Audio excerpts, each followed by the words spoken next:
안녕하세요. 까칠한 담임쌤입니다. 이번 2월 평가원 모의고사 채점 공식 데이터 분석 동영상을 가지고 여러분을 찾아뵙게 되었습니다. 다양한 데이터를 수집 분석하느라 다소 늦은 감이 없지 않아 있지만 이번 동영상도 단순히 학원이나 컨설팅 업체의 광고가 아니라 현 상황을 냉정히 분석하고 대비해서 이번 입시에서 최선의 결과를 얻도록 하기 위해 동영상을 제작했습니다. 그러니 여러분께서도 까담과 같이 머리 아프겠지만 열심히 연구해서 대비한다는 느낌으로 동영상을 끝까지 봐주시길 부탁드리겠습니다. 아울러 이번 동영상을 미리 강조해서 말씀드리자면 제발 부탁이지만 한 가지 입시제도에 몰빵하시는 도박을 하지 마시고 또 담임선생님과 상담의 내용이 부정적이라 할지라도 본인의 잠재성을 미리 예단하지 마시고 열심히 입시를 준비하도록 하는 차원에서 만들었으니까 여러분 저하고 같이 열심히 공부하셨으면 좋겠습니다. 자, 그러면 이번 응시 인원, 과목별 응시 인원에 따라서 우리가 어떤 점을 파악하고 대비해야 될지 같이 살펴보도록 하겠습니다.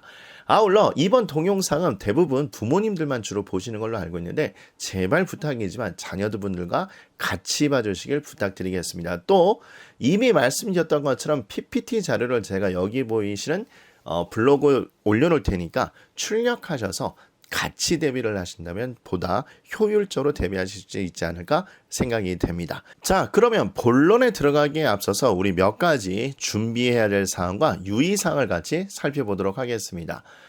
제가 근무하는 학원에서도 이제 인쇄가 돼서 배부가 된 걸로 알고 있는데 여러분들 대형 입시 학원이나 또는 온라인 컨설팅 업체들은 6월 평가원 공식 데이터를 활용해서 지원 가능한 배치표를 뿌리기 시작했습니다. 아마 여러분이 큰 종이로 돼 있어서 보통 3장으로 돼 있을 거고 뭐 앞면은 인문계, 뒷면은 자연계 대학 이렇게 분류가 돼 있을 거고 가나다군에서 아마 3장으로 분류가 돼 있을 겁니다. 죄송하지만 가능하면 발품을 파시더라도 각 학원별로 그 데이터를 모아두시는 게 필요하고 그 다음에 지방에서 아마 얻기 힘드신 분들은 우편이나 아니면 메일로 받을 수 있을 거니까 꼭 확인을 해보시고 확보를 해주시길 부탁드리겠습니다. 지난번 가채점 분석 동영상에서도 얘기 드렸던 것처럼 온라인 강의 사이트라든가 아니면 온라인 배치표 사이트는 무료로 진행하는 경우도 있지만 한 개 정도 구매를 하셔서 지원 가능 대학을 확인하는 것도 대단히 중요한 선행 작업이 될 겁니다. 내가 이 점수가 실제 수능 점수라고 생각했을 때 정시로 어느 정도 지원이 가능한지 확인을 하시고 그래서 이 대학을 기준으로 상향해야 될지 하향해야 될지 적정 대학이 어딘지를 알고 전략 지원을 짜는 것이 대단히 중요합니다. 물론 제가 광고 드렸던 것처럼 수시 지원 가이드라인을 제가 제공해 드릴 거니까 이것도 같이 참조해 주시면 좋을 것 같습니다. 자, 그런데 여기서부터 여러분한테 좀 중요하고 어떻게 보면 되게 불쾌한 얘기가 될 수 있는데 잘 들어주셨으면 좋겠습니다. 아마 고3 수험생들이라면 담임 선생님들하고 상담을 2월이나 3월 초에 진행을 하셨을 거고 기말고사가 끝나고 여름방학 기간에 진행하는 학교도 있을 겁니다. 또 나름대로 학생부 전형을 지원하는 중점을 두는 학교라면 외부 인사를 초빙하셔서 뭐 매달은 아니지만 그래도 한두 번 학생들과 같이 면담을 해서 본인의 학생부나 자소서를 어떻게 수정할지를 하는 여러 가지 과정들이 이루어질 겁니다. 물론 여러분들 입맛에는 만족도는 떨어질 수는 있습니다. 자, 그런데 이런 과정들이 이루어지는 데에서 상당히 많은 학생들이 대단히 우울해지는 경우가 많이 봤습니다. 왜냐하면 고3 수험생들이 담임 선생님들하고 상담을 하셨을 때 대부분 용기를 주는 상담을 하실 수도 있지만 현실적이고 냉정한 상담이 진행될 수도 있습니다.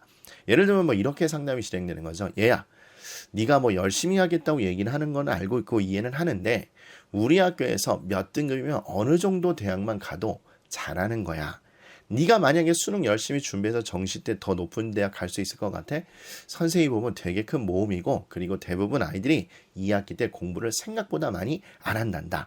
그러니까 너는 일단 합격하는 게 중요하고 재수를 하고 싶으면 반수 같은 거 하는 게 좋을 거야 라고 이야기를 해서 우리 학생들이 상대적으로 뭐랄까요? 실망스러운 상담을 하는 경우가 많습니다. 그런데 솔직히 그렇게 선생님들이 하는 이유는 알고 있습니다. 왜냐? 제가 그때도 얘기했죠. 우리 고3 학생들, 솔직히 재수생들은 그렇지 않습니다. 재수생들은 이미 수시에 대한 환상이 완전히 깨졌기 때문에 막연하게 수시에 목숨 걸지 않고, 또 어차피 재수생들은 바꾸기도 힘들죠. 그래서 대부분의 고3 학생들은 방학 때 학생부 마무리 좀 하고, 그 다음에 어머니한테 부탁드려서 컨설팅 업체에서 한두 번 첨삭 받고, 자소서도 마찬가지 쓰고 나고, 그 다음에 나는 수능에서 이거는 강하고 이거 약하니까 강한 과목 집중해서 최저만 찍으면 나는 막연하게 어느 정도 대학은 갈 수 있을 거야 라고 생각하는 경우가 대단히 많습니다. 그래서 여기 기재가 써놨죠. 남은 기간을 대충 보내는 경우가 너무 많아요. 고3 학생 여러분 제 말 잘 들으셔야 됩니다. 또 고3 학생을 자녀로 두고 계시는 학부모님들은 제 말 잘 들으셔야 됩니다. 죄송한 얘기인데 생각보다 고3 학생들은 공부를 안 합니다. 따라서 고3 담임 선생님께서는 이걸 너무 많이 봐왔기 때문에 극상위권 고등학교라든가 아니면 입시 결과를 대단히 신경 쓰는 학교가 아니라면 대부분 그 패턴을 수십 년 동안 관찰하셨기 때문에 이렇게 상담을 진행하시고 제자를 깎아내리는 게 아니라 현실적으로 하나라도 붙이자라고 생각하셔서 그렇게 상담하신 경우가 있습니다. 그러나 그럼에도 불구하고 여기 써놨죠. 실망하는 거 절대 금지고, 또 비록 고3 담임 선생님을 좋아하시고 존경하신다 할지라도 그분들의 말씀을 전적으로 믿고 과소평가하시면 안 됩니다. 본인의 잠재성을. 그래서 이번 동영상도 사실 그것이 목표입니다. 그래서 여러분이 냉정하게 분석하고 대비하는 게 필요할 거예요. 또 특정 입시 제도에 제발 부탁인데 올인하지 않으셨으면 좋겠습니다. 선생님 저 정시 파이터고요. 학생부 그런 거 아니고요. 내신도 그냥 꽝이에요. 또 3학년 2학기 제가 보니까 안 할 것 같아서 내신은 더 떨어질 것 같아요. 이렇게 얘기한 친구들이 정말 많습니다. 그래서 나는 정시 파이터야. 나 정시는 재수생 때문에 안 된다고 했으니까 수시, 학생부 전형, 추천 전형 거기에 몰빵하고 나는 특정 최저 기준만 맞추면 될 거야 라고 생각하는데, 이러신 분들은 다시 한번 강조합니다. 내년에 제 얼굴 볼 가능성이 대단히 큽니다. 솔직히 제 얼굴 보시려면 저희 학원 들어오는 입 기준 점수가 높기 때문에 공부 열심히 하셔야 되겠죠. 그런데 제가 이렇게 속을 긁는 얘기를 하는 건 다시 한번 이야기합니다. 특정 입시 제도에 올인하지 마세요. 자신의 가능성을 속단하지 말고 자신의 방향성을 미리 결정하지 마시고, 여기 나와 있지만 이 세 개를 균형을 맞춰서 준비하시는 게 필요합니다. 단 시기별 집중은 해야 되겠죠. 물론 지금은 기말고사 끝나긴 했겠지만 만약 2학기 때 중간고사 기말고사 기간이라면 그 기간만은 수능 공부를 잠시 놓고 내신 준비에 몰빵해서 벼락치기라도 하시면 되고, 또 학생부가 정리하는 기간이면 그 기간에 몰아서 하시면 되고, 또 그것이 아니다 그러면 수능에 몰아서 집중을 하셔야 됩니다. 이렇게 해서는 방향성을 넓혀 놓으셔야지 균형을 이루는 입시제도 준비가 아니면 여러분 대단히 큰 도박을 하신다고 생각하시면 됩니다. 아시겠죠? 그리고 또 하나 좀 확인해 보도록 하겠습니다. 가채점 분석에도 이야기 드렸는데 이번 입시제도는 너무나 지랄같이 많이 변화했습니다. 일단 국어하고 수학에도 공통과목이 생겼고, 선택 과목이 당연한 얘기겠죠.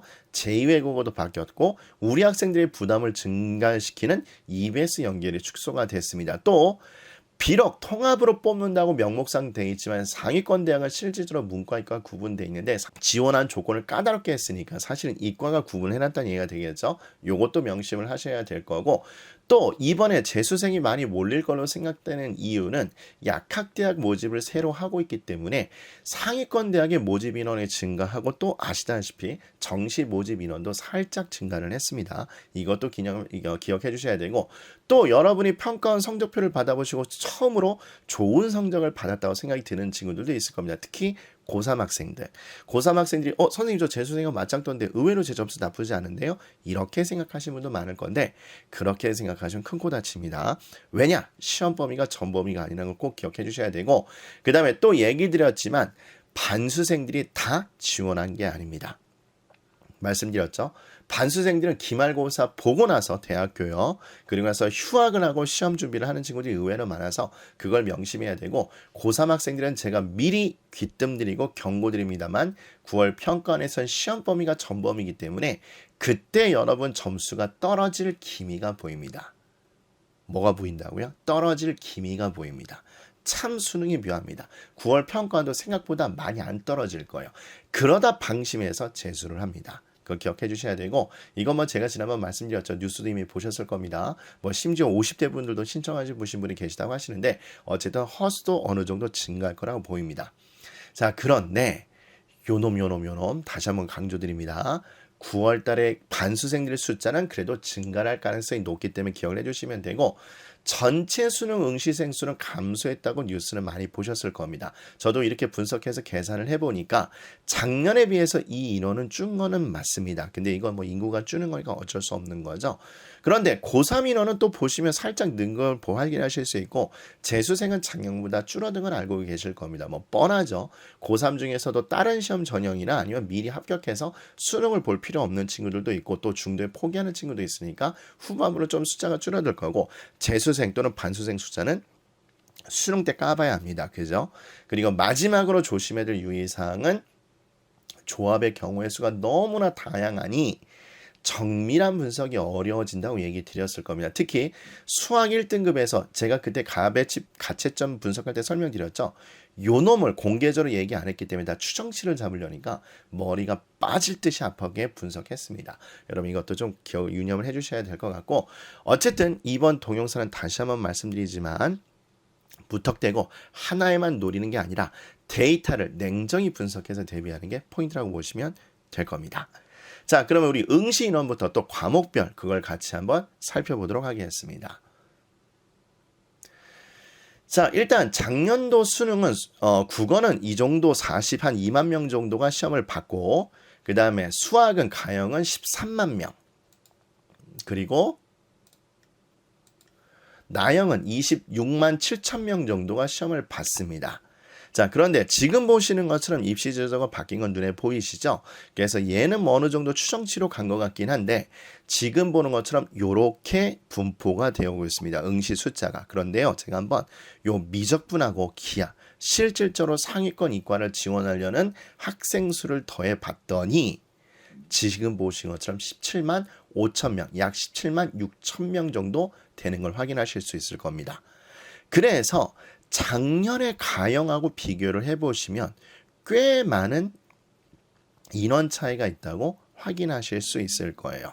즉 표면적으로는 결국 대입이라는 것도 취직의 문제와 결부가 되는 거고, 또 약학대학이 신설이 됐으니까 고3 학생들 중에서도 성적이 되든 안 되든 미적분 기하 선택자 수가 늘었다는 얘기가 될 거고, 또 아까 보신 것처럼 비록 재수생 반수생 숫자는 줄긴 했지만 그 학생들도 몰렸다고 보시면 됩니다. 그래서 이게 상당히 특이한 사례라고 보시면 돼요. 진짜 많이 늘었죠, 여러분들. 그 다음에 비율도 보셔도 좀 많이 는 게 눈에 보이실 겁니다. 자, 그리고 볼까요? 사탐하고 과탐은 제가 봤을 때는 그냥 인구수 준 것만큼 준 것 같기는 해요. 근데 이 사탐과 과탐은 요것만 비교하는 게 중요한 게 아니라, 제가 뒤에서 보여드리긴 하겠지만 사탐을 선택한 친구들 중에서, 특히 지금처럼 사탐 2개를 선택한 친구 중에서 미적분하고 기백을 선택한 친구들이 얼마가 되는지를 좀 유념 있게 볼 필요가 있다고 생각합니다. 이건 여러분 그 PPT 자료 쓸 필요 없습니다. 그 뒤에 제가 분석을 한 게 있으니까 같이 보시면 될 것 같아요. 자, 그리고 사탐 응시 인원을 보게 되면 뭐 전체적인 인구수는 줄은 건, 응시 인원은 줄은 건 알고 있을 거고요. 지금 보는 것처럼 생윤하고 사문이 작년에도 인원수가 제일 많았는데 올해도 마찬가지 생윤과 사회문화 숫자가 여전히 제일 많습니다. 아무래도 우리 인문계 학생들은 이걸 제일 많이 지원을 할 거고, 아마 서울대 때문에 요금 약간 좀 민감하게 반응하는 경우도 있지만 이거는 요 정도 확인하면 될 것 같습니다. 자, 그런데 특히 자연계를 지원할 학생들은 이 파트를 잘 봐주셔야 될 것 같아요. 자, 지금 보시는 것처럼 여전히 생원과 지원의 응시 인원이 제일 많습니다. 마찬가지 이게 인원이 제일 많죠, 여러분들. 여러분도 작년에 제가 아마 수능 2021학년도 수능 분석 때도 얘기 드렸지만 요새 생명하고 지구과학의 표준 점수가 높아지는 걸 보면 어렵게 출제되는 성향이 있어서 제가 보면 딴 과목으로 유도를 시키려고 하는 것 같긴 한데, 근데 역시나 우리 학생들이 부담이 있어서 그런지 몰라도 이거를 계속해서 제일 많이 지원을 하고 있습니다. 자, 그런데 있잖아요. 요거보다는 사실은 제가 요 놈을 좀 집중해서 봐주셨으면 좋겠어요. 자, 서울대에서 특히 물론 다른 과도 있긴 하지만 과탐2의 조건이 있는데 처음에 제가 그 공식 데이터를 보고 그냥 무심하게 넘어갈 뻔하다가 혹시나 몰라서 계산기를 두들겨 봤습니다. 그랬더니 이렇게 되고 있어요. 21학년도에는 16,000명 정도가 2를 응시를 했는데 특히 물리 2 같은 경우는 인원수가 진짜 3,000명이 안 되죠. 화2도 마찬가지고 만약 서울대를 노리는 친구들도 여러분 알다시피 이게 부담이 그나마 상대로 적다고 생각하기 때문에 요놈이나 요논 조합으로 가는 게 많았을 거예요. 아니면 얘나 얘로 가는 게 많았겠죠. 그리고 물리2는 여러분 알다시피 심지어 인강 사이트에서도 전년도 강의를 그대로 하시는 경우도 있고 또 소규모 학원 같은 물리2 과목이 아예 개설이 안 되는 학원도 있는 걸로 알고 있습니다. 그런데 어쨌든 이렇게 인원수가 적었던 것이 지금 보시는 것처럼 갑자기 물리만 하더라도 꽤 많은 인원이 늘었습니다. 전체적으로 그렇죠. 그래서 제가 계산을 해보니까 무려 8,600여 명 정도가 늘었다고 보시면 돼요. 그러면 꽤 많이 는 겁니다. 그죠? 꽤 많이 는 겁니다. 약간 오버하면 생투하고 지원했던 친구들보다 약간 숫자가 적게 되는 거죠. 그러니까 엄청 많이 늘었다는 걸 확인할 수 있습니다. 그래서 제가 봤을 때는 서울대를 목표로 하는 수험생들이 고3이 됐던 재수생, 반수생이 됐던 증가 추세에 있는 것이 아닐까라는 생각이 듭니다. 물론 이번 6월 평가원에서는 재수생 숫자가 적긴 한데 근데 여러분 지금 현재 고3 자연계 준비하시면 잘 알고 계시죠? 2 과목은 생각보다 부담이 되게 많이 됩니다. 그래서 제가 봤을 때는 학교 하나 걸쳐놓고 나 이번에 학교 걸쳐놨으니까 한번 서울대 마음껏 한번 질러볼까? 라는 생각이 많이 들었습니다. 그래서 이 데이터 값을 잘 보시는 게 필요할 것 같아요. 자, 그런데 이렇게 하다 보니까 아까 얘기 드렸죠. 조합의 숫자가 너무 많습니다. 그래서 제가 봤을 땐 그냥 이렇게 분석하는 게 좋지 않을까 생각이 듭니다. 자, 어떻게 하는 게 좋을 것 같냐면 일단 국어하고 수학의 응시 인원이 있는데 이것도 이거지만 제가 봤을 때 자 여기 있는 건 제가 이쁘게 하지 않고 일부러 조작이 없다는 걸 보여주기 위해서 평가원 한글 문서 자료를 그대로 오려붙이기 위해서 해주는데 요 데이터를 눈여겨보시는 게 중요할 것 같아요. 자, 아까 얘기 드렸죠. 미적분하고 기하의 동시 응시생의 숫자는 17만 6천여 명 정도 되고 작년보다 대단히 많이 늘었습니다. 근데 제가 좀 의아했던 게 요 부분이었어요. 즉 사탐 2개를 선택했는데 무려 10,000명이 넘는 친구들이 미적하고 기하를 신청했습니다. 그래서 이게 왜 그런가 봤더니 제가 봤을 땐 이 느낌이 강해요. 특히 기하보다 미적분의 숫자가 거의 약 2배가 되죠. 제가 봤을 때는 사회 과목 응시하는 중에서 극상위권 학생들은 서울대 상경계열이라든가 서울대 최상위권과를 노리기 위해서 공부를 했을 때 표점의 불이익을 받지 않기 위해서 또는 문과 전형 의대, 치대, 한의대를 지원하기 위해서 극상위권 학생들이 이렇게 지원하지 않았는가 생각이 듭니다. 물론 여기에 한 10,000명 정도, 11,000명 되는 학생들 중에서 성적이 되지도 않지만 죄송합니다. 이런 표현에서 지나치게 긍정적 기대를 갖고 이거를 하시는 분도 계시겠지만 제가 봤을 때 50에서 70% 정도 되는 학생은 극상위권 문과 학생이 되지 않을까 이 생각이 듭니다. 뭔 얘기인지 이해가 되시죠? 근데 이 얘기는 다르게 이야기하면 지금 현재 1등급을 수학을 받은 친구들 중에서 저희가 분석을 해보니까 이게 학원마다 수준마다 다르더라고요. 그래서 제가 같이 평균적으로 계산해보니까 학원마다 다 다른데 80에서 어떤 데는 90% 초반까지 보는 경우가 있었습니다. 자, 어쨌든 그렇다면 만약에 이 친구들이 극상위권이어서 1등급이었다. 그러면 얘네들 중에서 즉 자연계하고 요게 짬뽕이 돼서 1등급이 나올 거니까 여기에 1등급이 어느 정도 있다면 이 친구들은 사탐 2개니까 자연계를 지원하기 힘들 수 있잖아요.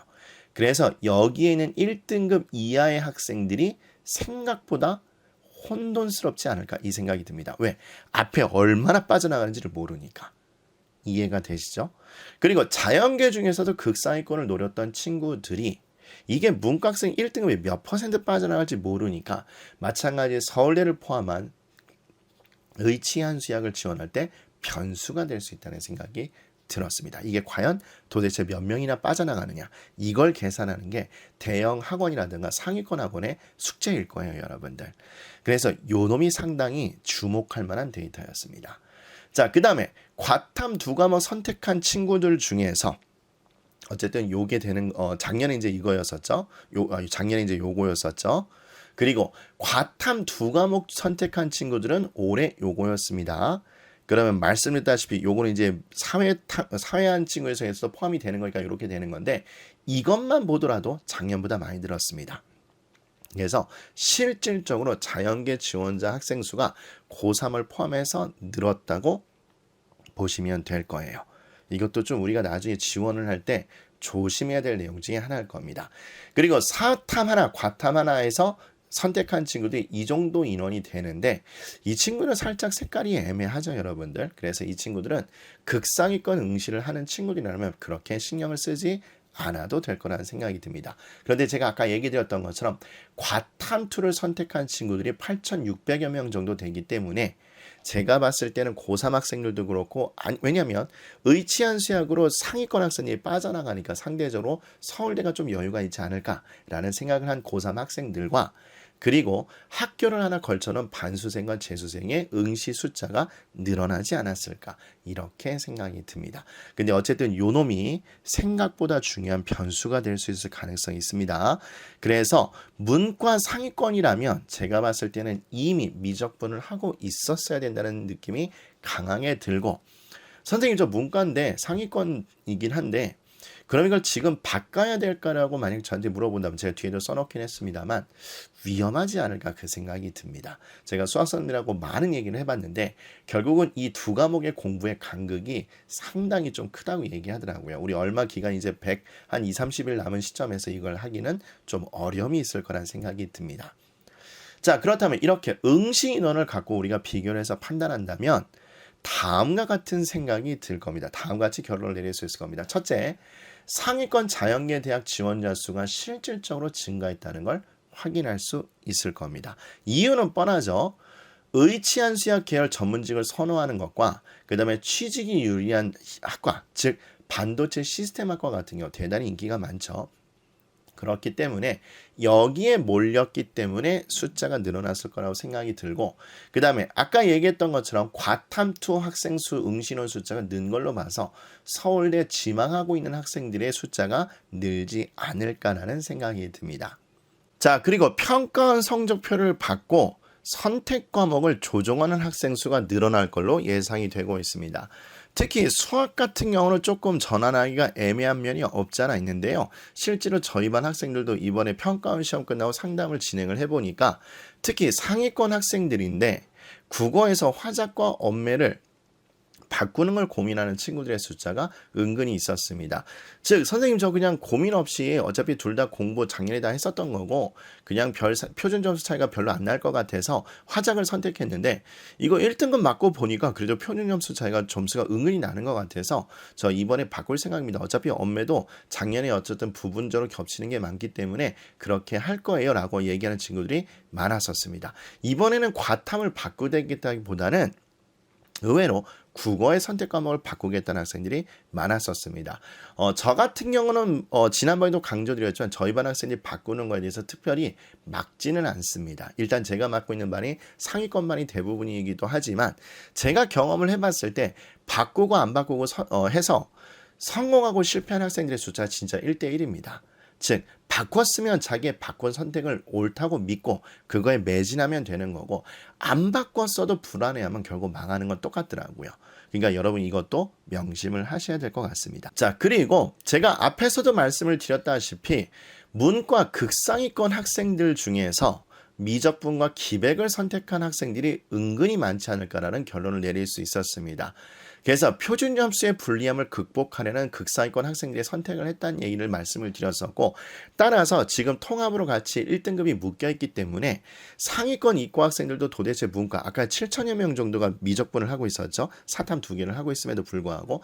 근데 그 중에서 절반은 그냥 허수이고 절반은 실제로 경쟁자다 그러면 약 3천여 명의 학생들이 1등급을 맞게 됐을 때 자연계를 지원하지 못하니까 변수가 생길 수 있습니다. 따라서 여러분이 나중에 온라인 배치표를 봤을 때 이게 가능성을 점칠 때 그게 어떻게 작용하느냐, 이게 사실 되게 애매한 문제로 될 겁니다. 그래서 저는 지금 이 시점에서 확통해서 미적분 기백으로 바꾸는 것은 어떨까요? 물어본다면 문과 학생, 뭐 심지어 이과 학생도 마찬가지지만 위험하지 않을까 생각이 듭니다. 따라서 지금 당장 바꾼다기보다는 이게 대단히 중요한 결론이 될 건데, 일단 표준 점수의 불리함을 잊어버리시고 가능하면 공통 과목 부분에서 킬러 문제라고 그러죠. 고난도 문제를 포함해서 이놈을 맞추려고 노력하는 게 대단히 중요할 겁니다. 자, 이거를 제가 이렇게 얘기 드리는 이유는 제가 여기에 파워포인트 자료로 하진 않았지만 좀 민감한 문제라서 안 해놨는데 여러분이 좀 쓰시면 좋을 것 같아요. 일단 평가위원들은 이번 6월 데이터를 보시고 그분들은 진짜 적나라한 데이터가 있겠죠. 1등급 중에서 미적, 확통, 기백이 과연 몇 % 비율을 차지하고 있느냐. 학원들도 자기네 재원생들을 환산해서 유출을 하고 계셔서 문제점을 파악하셨는데 그분들이 문제점을 파악 못하실 리가 없습니다. 분명히 문제점이 있다는 걸 알고 계실 거예요. 따라서 9월 달에 난이도 조절이 될 수가 있고 또 9월에도 그 문제가 해결이 되지 않으면 수능에서 이게 어떻게 될지 모릅니다. 제가 이게 진짜 웃긴 게 뭐냐면 6월달, 9월달 이 공식 데이터 분석 동영상 원래 찍고 싶지 않은데 왜 그러냐면 공허합니다. 이걸 갖고 예측을 한다? 제가 물론 앞에서 침 튀기면서 강조드렸죠. 그거의 의의는 제발 부탁인데 현실적으로 분석하고 제대로 대비하자가 목표인 거지 이 데이터 분석이 그대로 간다. 그게 아닙니다. 9월달 되면 사탐 2개 한 친구 중에서 미적분에서 다시 확통으로 돌린 친구 진짜 많이 늘 수 있고 또 반수생도 어떻게 될지 모르고 그리고 진짜 웃긴 것은 우리 인간은 난이도를 예측할 수 없습니다. 여러분 경험 많이 하셨잖아요. 얼마 전에도 있었죠. 국어 난이도 평이했습니다. 그랬는데 정말로 어려웠었습니다. 기억나시죠 여러분들? 그 얘기는 지금 제가 이렇게 설명을 드려서 준비를 어떻게 하자고 말씀을 드렸지만 이 미적분과 기백과 확통의 난이도는 어떻게 될지 모릅니다. 그래서 미리 예단하지 마시고 가능하면 가능성 높은 부분을 열심히 준비하시는 게 훨씬 더 중요하다고 생각이 듭니다. 여러분 아셨죠? 그래서 우리 응시 인원을 바탕으로 한 분석을 해봤습니다. 자, 그러면 다음 시간에는 실제 과목별 표준 점수를 가지고 같이 분석을 할 건데 미리 얘기 드리지만 어떻게 보면 공허한 분석이 될 수도 있습니다. 왜요? 이건 수능 점수도 아니고 또 난이도는 어떻게 될지 누구도 예측 못합니다. 그러나 한번 같이 분석해 보시고 나에 대한 객관적 평가 자료는 될 수 있으니까 그걸 바탕으로 입시 제도를 열심히 준비해 주셨으면 좋겠습니다. 자, 고생 많이 하셨고 다음 시간에 뵙도록 하겠습니다.